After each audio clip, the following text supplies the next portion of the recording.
right, everybody. Ooh, let's get that sound off. Can everybody hear me? All right, cool. So, good afternoon, everybody from Dallas, Texas. My first time in the state. Um, I was just explaining to the live audience that's here, which I wish I had a camera that I could turn around and show to everybody. Trying to stream into the virtual trading floor and on the YouTube. So if anybody can check out the YouTube and make sure that the sound is correct, I would appreciate that. And also doing it in front of a live audience today. So this should be cool. Like always, I have to start with the disclosure here. I'm an associate member of T3 Trading Group, which is an SEC registered broker dealer and member of FINRA. All of my trades are placed through T3 Trading Group. You should carefully consider whether trading is suitable for you in light of your own financial condition. There's the position disclosure. My position disclosure is the exact same as it was yesterday, except I added DNA as a short, which we could talk about in a second. So that is the position disclosure. And let's pop over to the charts and talk about what happened today. All right. So spies, we finished exactly flat again. I think it's the second day in a row. So we finished exactly flat again. The vault control systematic funds are going to love that. The Qs finished up about 0.25%. The IWM finished down 1.4. So another wide spread between the Nasdaq and the Russell. RSP only down 0.3. So S&P flat, equal weighted S&P down 0.3%. The TLT also finished exactly flat. Gold is down 0.6. Oil via USO is up 1%. Quick look at Bitcoin. Bitcoin finished up 0.5%. So that's kind of the quick recap there. I want to start where we were in the morning meeting this morning and kind of review some of the things that I was going over a little bit briefly and then ran out of time. But we got some new people here with me today. So the way that I typically approach markets is I take a top-down approach to markets. Everything I do is big picture down to small picture, big picture technicals, big picture thought process, and then even for day trading, only after that will I break it all the way down into the small time frames. I'm a big believer that even if you were a pure day trader, which I am not, even if you were a pure day trader, you want to be trading in the direction of that daily chart, of the big picture charts. When you're able to do that, your smaller time frame trades are going to have a higher probability of success. For me, broadly speaking, I am primarily a technically focused trader. I describe myself as like 85% technical analysis, 15% fundamental analysis. I am a believer in fundamentals at the company level. I'm also a big believer in more um, macro storytelling type fundamentals, like what is going on in the current environment that's getting us to where we are today. And then within technical analysis, I think technical analysis is a very loaded term these days. People immediately think chart patterns. I think chart patterns are super overrated. It's not to say I don't know them and I don't look at them. I do, but I don't think that they're the end all be all. So technical analysis is a study of supply and demand in the market. It is found within charts, but it is also found within what we call market dynamics, which is something that my team and I spend a ton of time focusing on. It's basically an understanding of the buyers and sellers in the marketplace, who is forced to buy, who is forced to sell in various situations. A big influencing factor on this market, it's become increasingly more so over the course of my career, especially the last 5 years, is just the options players who are in the market. At this point, it really seems like the options market actually controls the stock market and not the other way around. So just to give you one example of a market dynamic that we pay attention to is S&P Gamma, broadly speaking. So we're in an environment now where there is a ton of S&P option selling that's constantly ongoing. There's been all these products that have been created by JP Morgan and some of the big banks, primarily for retirees to give them cash income, that are basically just covered call selling strategies. But that constant selling of S&P calls basically puts the market, because who are those calls being sold to? They're being sold to market makers. Market makers are not trying to make directional bets on the market. They're trying to create a spread. So as soon as a market maker is forced to buy or sell an option, they're immediately coming in and hedging themselves. And that what that does is it creates like a market maker dynamic where they need to be constantly hedging themselves as an options value changes through price or through time. So all of this option selling in the market has been very consistently putting us in these large positive gamma environments, which basically means I know right before June OPEX, I don't remember the July OPEX number, right before June OPEX, we were in a $15 billion positive gamma environment. So what that meant was every single time the S&P goes down by 1%, it's met by $15 billion worth of forced buying that is specifically coming from options market makers. That has very much of a dampening effect on the market. It makes it very difficult for us to have a big move in one direction or the other because you have to run through all that gamma, all that forced buying or forced selling in that move. That's an example of just one market dynamic that we look at. Some of the major ones that we really pay attention to are that, and also what a lot of the systematic funds are doing. What the systematic funds are doing in the market can be modeled, and they're modeled by Nomura. It's modeled by Goldman Sachs, and um, YouTube mic's a bit low. Can't do anything about it. Sorry. Uh, so we get our hands on that information and we have an understanding of in certain market scenarios, there is going to be forced buying from this systematic cohort or forced selling from this systematic cohort. And from my experience now, it seems to be the number one driver of what actually makes markets move more than anything, more than fundamentals, more than technicals, more than news. You know, the way that news impacts the market now is so interesting because news only matters if it happens to happen at the right time from a market dynamic perspective. You could be in an environment and get hit with what seems like really bad news, and the market can't go down on it because the market dynamics are not allowing that to occur. Or it could be a different day of the week and you get hit with the exact same headline, and next thing you know, you're having a 3% down move off that headline because it was a different period of time based on the forced buying and selling. So that's a lot of the stuff, just broadly speaking, that we're paying attention to. So what I did this morning for the team as part of my morning research, which was a little bit different than I usually do, is I tried to dissect this market. And here is just, actually, I'm going to use a different chart. Use this one. So, here's the chart of the spies.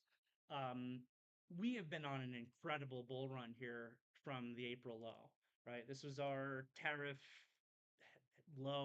headline low back here in April, all the way down in SPY 481 spot 80. We can look at the SPX if you prefer.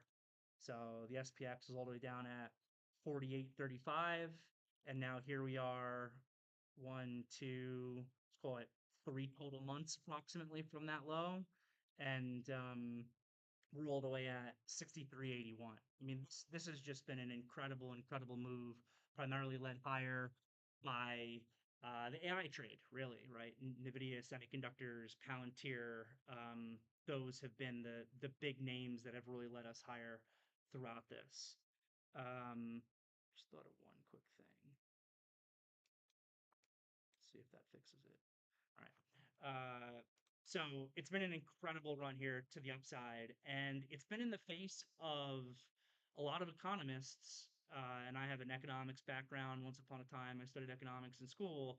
A lot of economists that are out there, and a lot of big fund managers that are out there, have been really bearish in this up move and have been pretty hurt, honestly, from this up move because people are just like, I learned in economics class that tariffs are bad and tariffs are bad for the economy and inflation is going to go up and economic growth is going to slow down. And yet here we are at all-time highs for the market.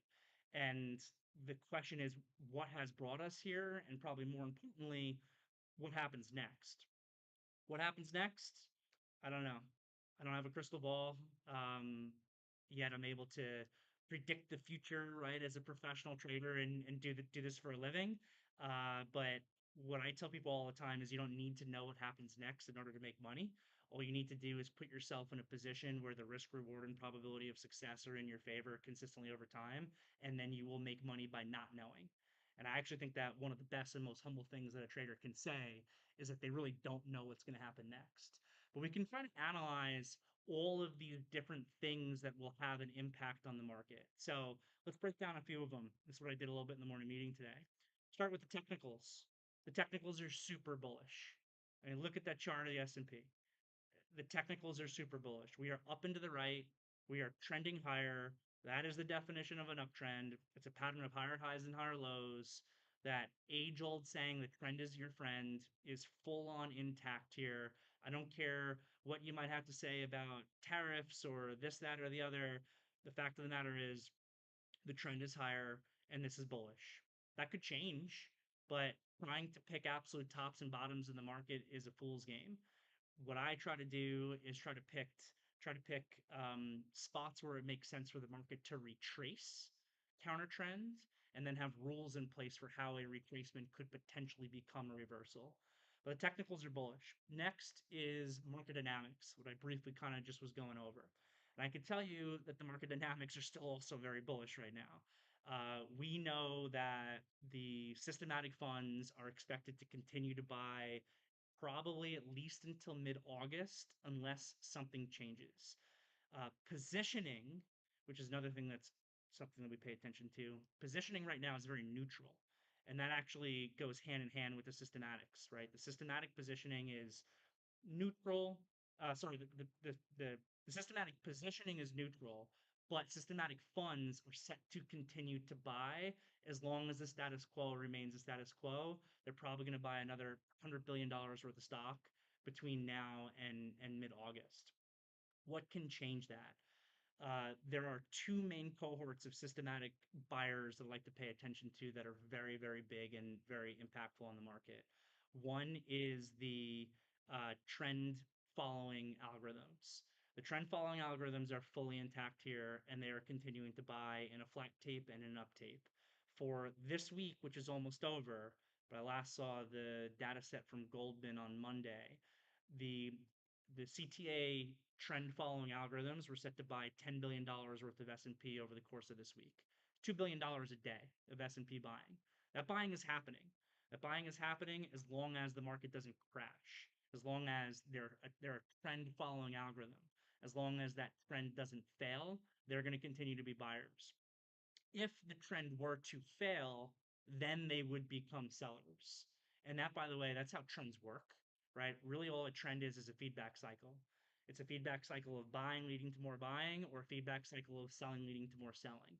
And this feedback cycle has been incredible because at the bottom here in April, you had everybody on the systematic cohort being 100% short, and then they were forced to liquidate those shorts, flip long, and have continued to add exposure the entirety of the way up. Goldman's model has it so that the CTA sell trigger, as of right now, is at 60.89 in the S&P. So basically the low of June 25th, just a little bit above that. So you would need to get below the low of June 25th, right here, this little red candle, in order for the systematic um, trend following algorithms to switch from buying to selling. Next is vol control funds that toggle their size in the market, their leverage in the market based on realized volatility on a historical look back. Basically, 1 month and 3 month realized vol. The 3 month realized vol still includes April. A lot of that actually is just rolling off right now. So if you look at like the tariff pause day when Trump, said everybody buy the stock market and, they're gonna have a big announcement soon, and then the market had like one of the biggest days in history. It was a 9.5% day, or was that the Nasdaq that was up 9.5%? I forget exactly. Massive, but that's a huge realized vol look back day that finally got dropped off the 3 month window.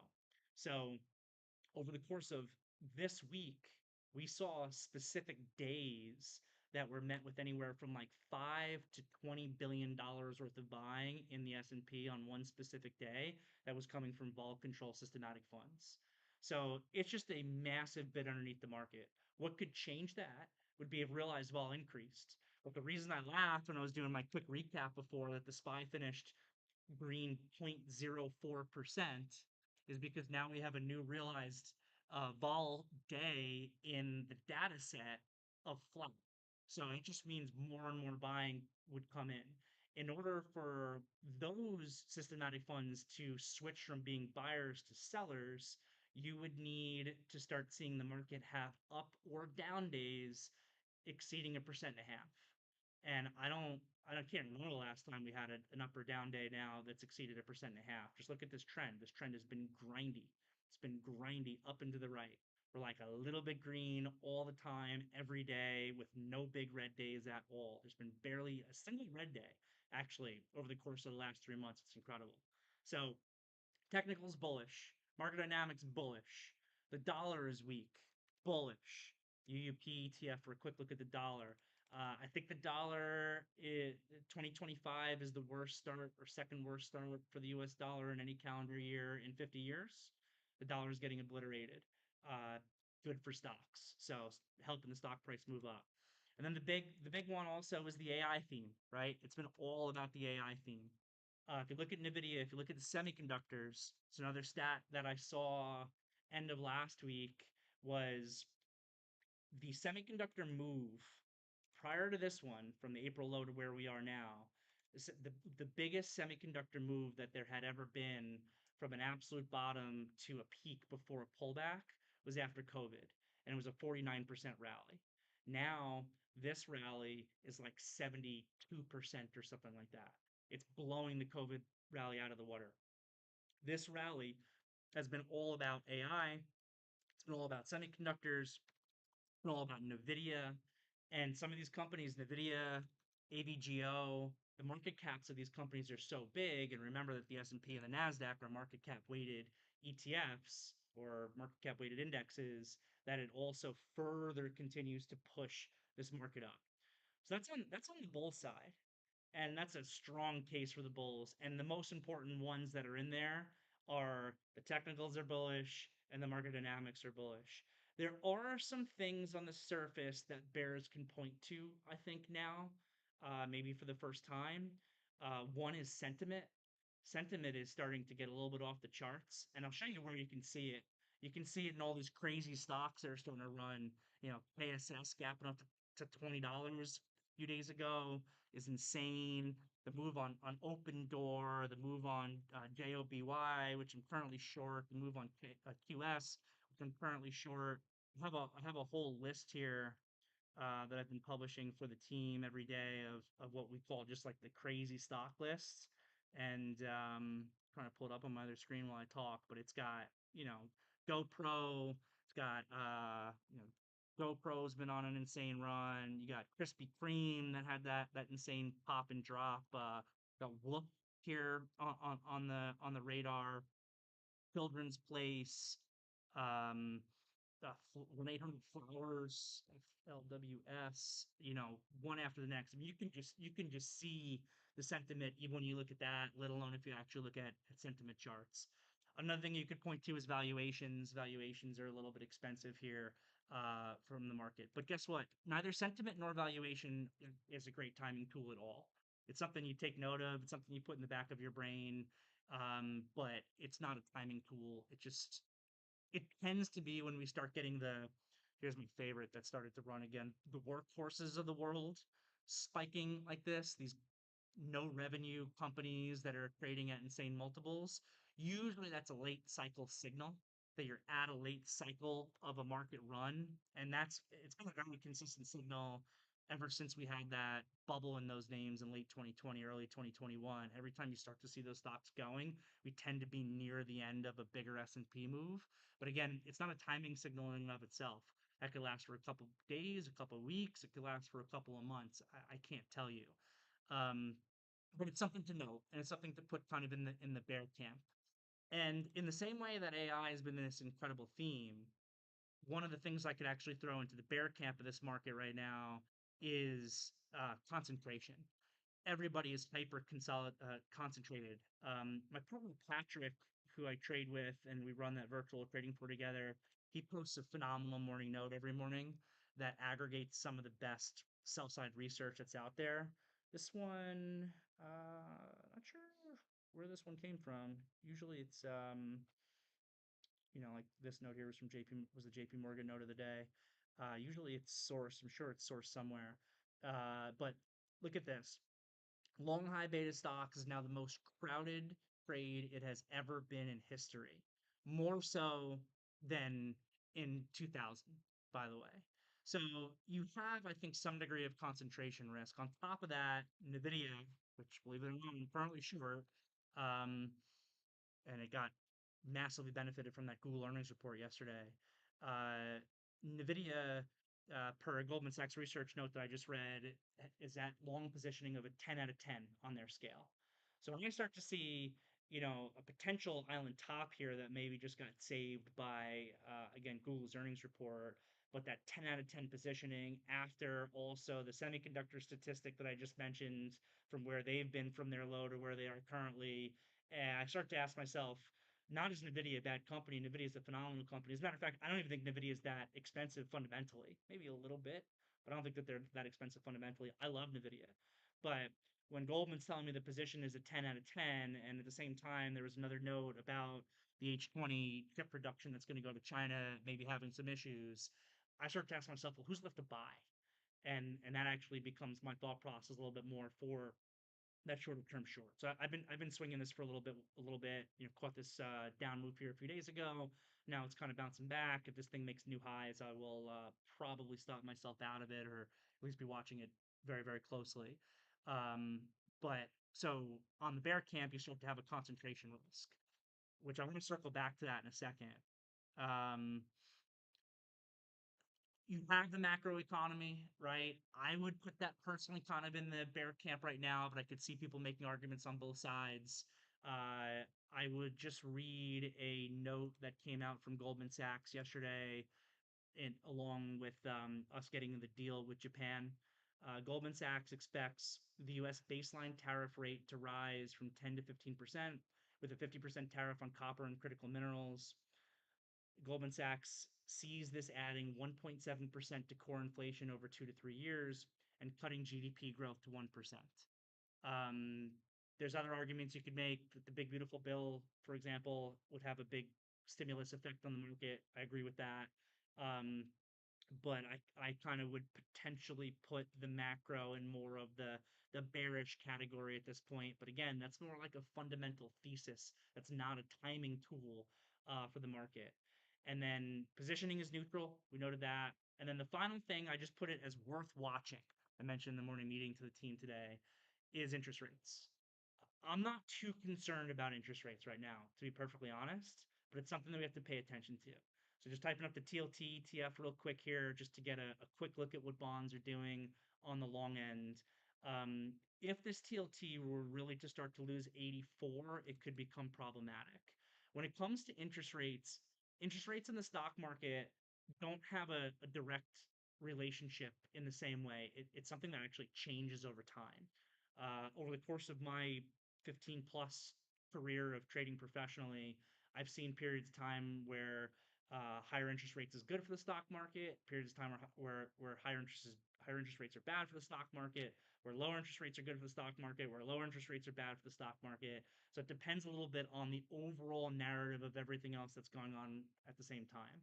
Right now, the narrative leans towards, if interest rates begin to spike further for whatever reason, it's going to be a problem for the stock market at a certain point. What is that point? A lot of debate around where that is, with the 10-year, with the 20-year. But broadly speaking, I've just been eyeing this TLT 84. If it gets below that, I think it becomes problematic. One thing that I would note when it comes to bonds and the stock market is a lot of the times it's not just what the interest rate is, it's actually the speed of the change of the interest rate that has the biggest destabilizing effect on the market. When you see a really big move, kind of like in April we had here, a really big move higher in a short period of time or lower in a short period of time on TLT, that tends to have the biggest destabilizing effect on the market. So yeah, I'm watching this $84 level on the TLT. I think if that were to break, it would have negative consequences on the equity market. But I also want to see the speed in which it's breaking. Are we just diving down and blowing through 84? In which case, I'd be very, very surprised if the market is still able to maintain this trend.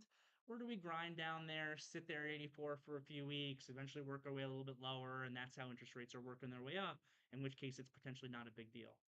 So always starting with the big picture, working our way down to the small picture. Basically, what I wanted to describe there is where we're at currently. The trend is your friend.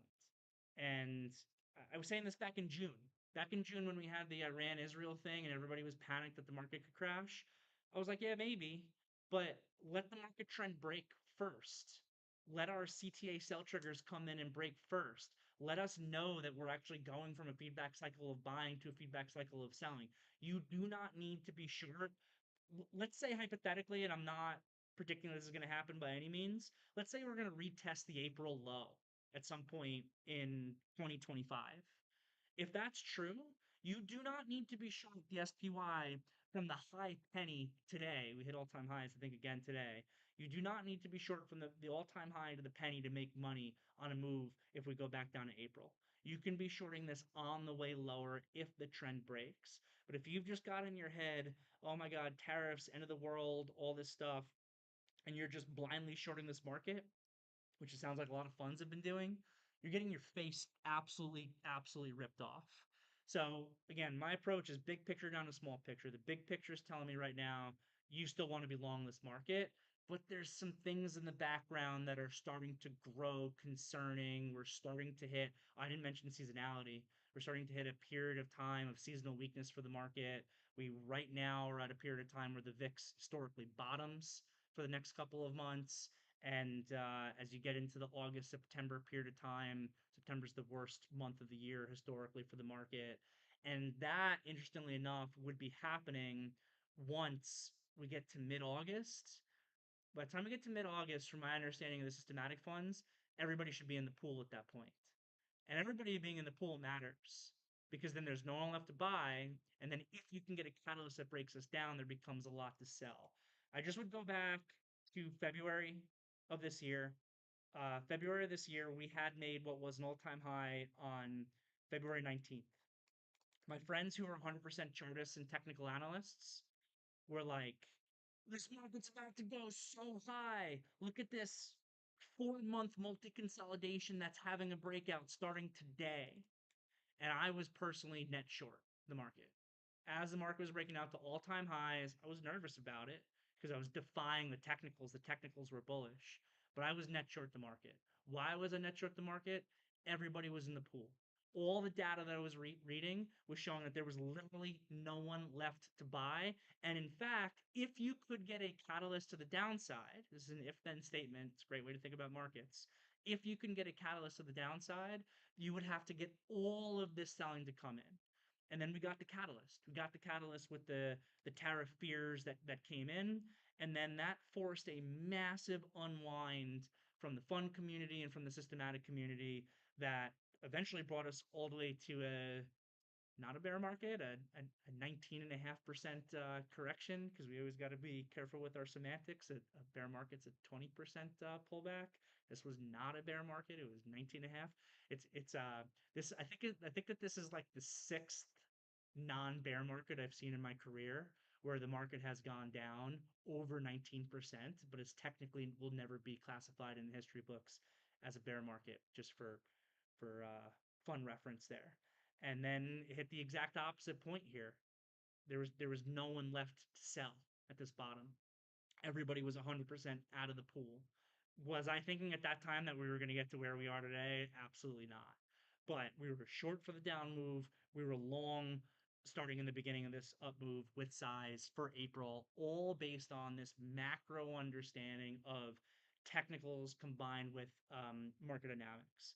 So you start with the big picture and then you work your way down to the small picture. In this environment right now, I'm personally a little bit nervous about it. I do not like the idea of putting on a lot of new, bigger picture long exposure right now at these prices with everything that I just discussed. To me, right now, this market is more of a day trader's market. I am not really a pure day trader anymore at this point in my career. I take some day trades. It's not really my focus. I actually think the big money comes from the big moves. Sure, it's great. You're able to scout, $300 for yourself.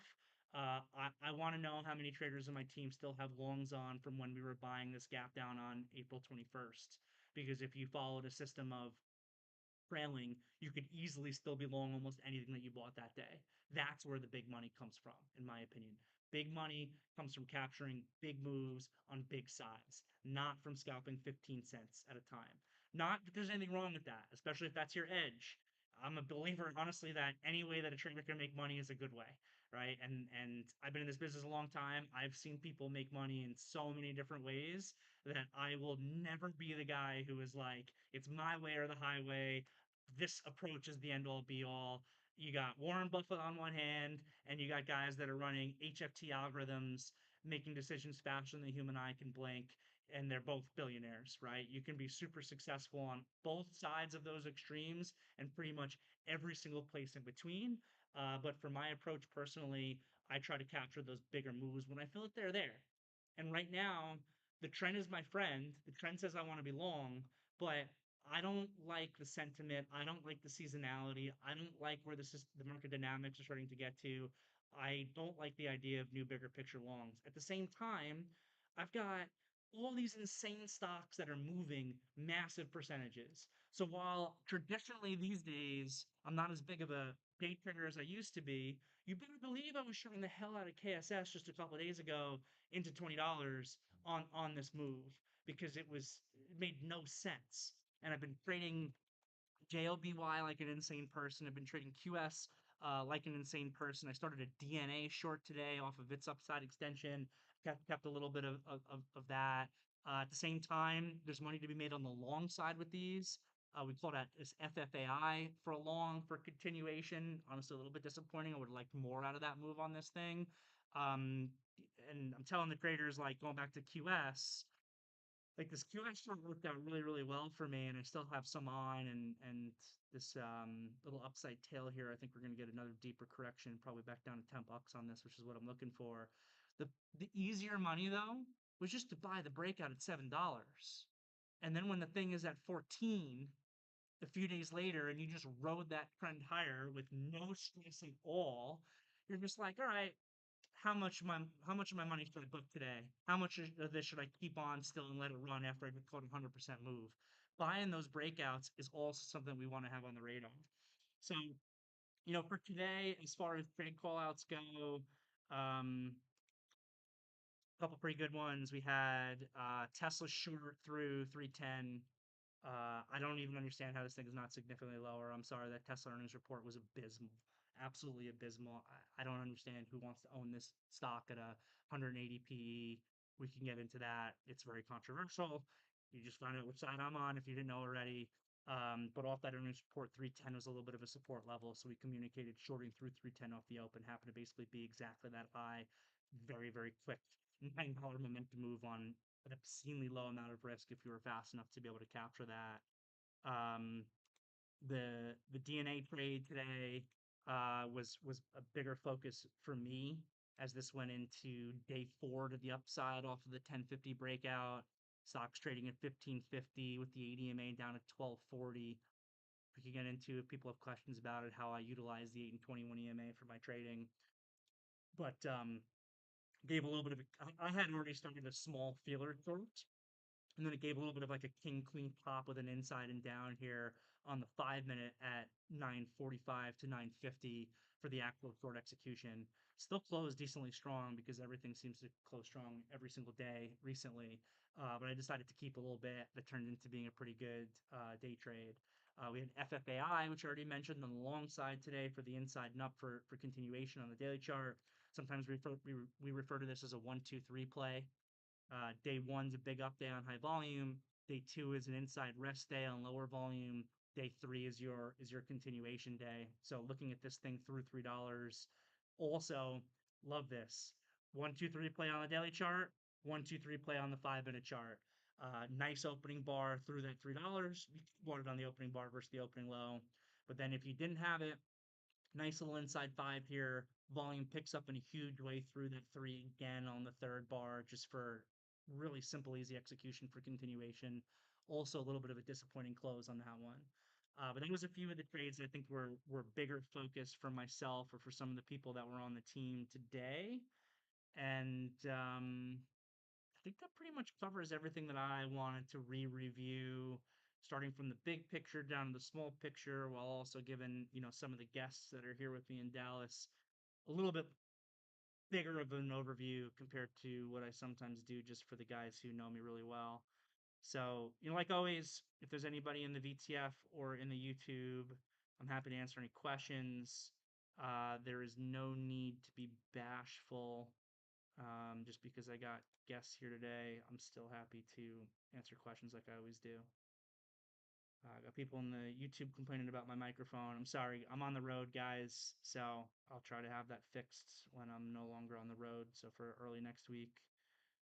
Alex wants to know what is the red, yellow, and blue indicator on that chart. It's not an indicator. Um, Blue line is my 80 EMA. The red line is my 21 EMA. The yellow line is my 200 simple moving average. Just very quickly, the 8 and 21 EMA are extremely important to me in my grading. I don't really use any indicators, by the way. That's not to say that I'm against indicators. I just don't use them. I love when I'm already taking a trade and then one of the traders in the team can be like, "Oh, the RSI says this," which is further confirming your trade. To me, that's just an extra layer of probability on the side of my trade. But all I look at is Japanese candlesticks, volume, and a couple moving averages that are important to me. The 8 and 21 EMA, the space between those two moving averages, I consider to be technical equilibrium for any stock or any market that I'm looking at. So for this FFAI, which I just happen to have up right now, the 8 EMA is at 252, the 21 EMA is at 2 spot 12, stock is trading at 314. So I would describe this stock as basically 61 cents extended off of its upper band of equilibrium. Um, Extension is something to pay attention to. A stock that's extended can always become more extended, especially if there's news, especially if there's volume. But it's something to note. I don't like to chase stocks. So if I see a stock that's gone very far away from its 8 and 21 EMA already, I don't like to chase. I find chasing gives you a worse risk reward and a lower probability of success on what you're actually doing. But when it comes to the spies and the Qs, these ETFs, I have very specific, I call them guidelines on how I view extension for the spies and Qs. And the way that I view extension in this market, we're not extended. We're $4 off the ADMA approximately for the Qs. That's not extended at all. If we get to $10 plus away from the spies and the Qs off the ADMA, that's a signal to me to not buy. Doesn't necessarily mean short. It might mean I can start to look for shorts, but like counter trend shorts off the extension. But it means to me very specifically if I get that extended not to buy.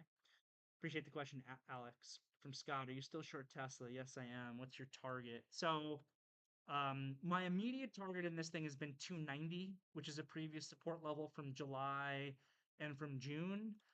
Probably getting in my own head a little bit. I thought that earnings report was so terrible that I don't think it's a good target. I think my target should be significantly lower than that. Retest of this 220 support would be a good starting point. But anyone who knows me well, and Scott, I think at this point you do, I um, am a huge stickler and believer on game plans. When you create a game plan for a trade, you follow that game plan through the letter of the law, whether it's right, whether it's wrong, and then you reassess whether or not that was a good game plan after the fact. So for me personally, I'm sticking with my Tesla target right now of the trade that's already ongoing for me of 290, the previous support from like June and July. And then when it gets to those spots, I'll reassess what it looks like, see if I want to push for further. Scott is shocked that I'm going against the trend in NVIDIA. Yes, I am. If funds are shorting, can they be liquidated? Yeah, they can. Well, that's exactly what's been happening. We this last leg of this rally higher in the market has been defined at least as much by buying as it has been from shorts getting squeezed.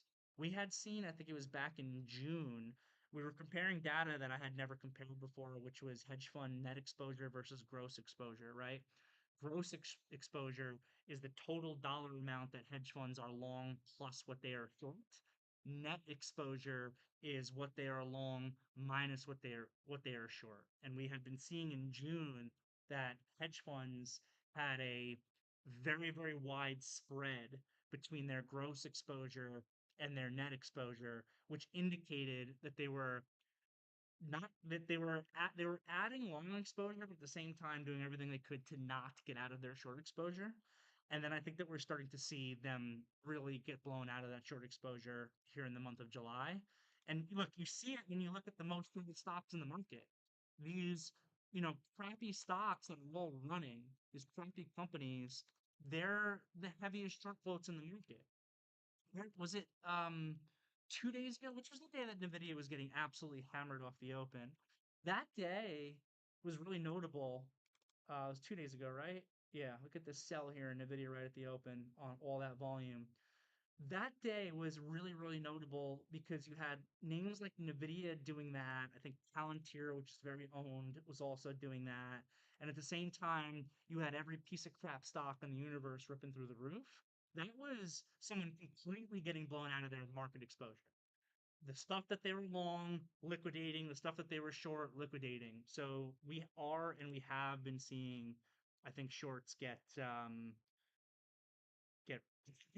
run over, honestly. I mean, how could they not be? Sorry, I lost where I was on the YouTube there. Um, so thank you for the question, Cyril. Uh, awesome, Scott. Um, Cyril saying DNA can squeeze more, 100% can squeeze more. My sizing on that's really appropriate. I'm prepared for that. Sherry wants to know if it's a good idea to look at car short, despite it being a hedge fund favorite. I don't really look at this name. Um, I don't like these wider spread stocks.